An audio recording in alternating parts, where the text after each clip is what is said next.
Jhenry requested a tank view of my new toilet, and as you can see, this is what it looks like.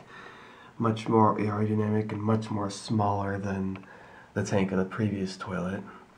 And as you can see, there is the date, and it is printed upside down, which is pretty unusual.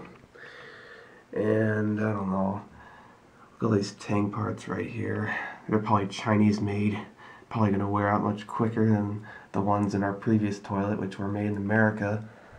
So here's the flush.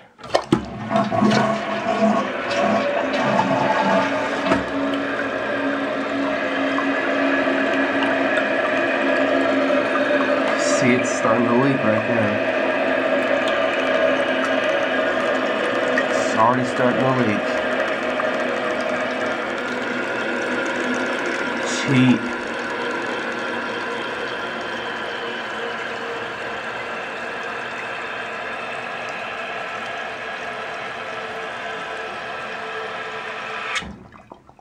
And a quick fill up.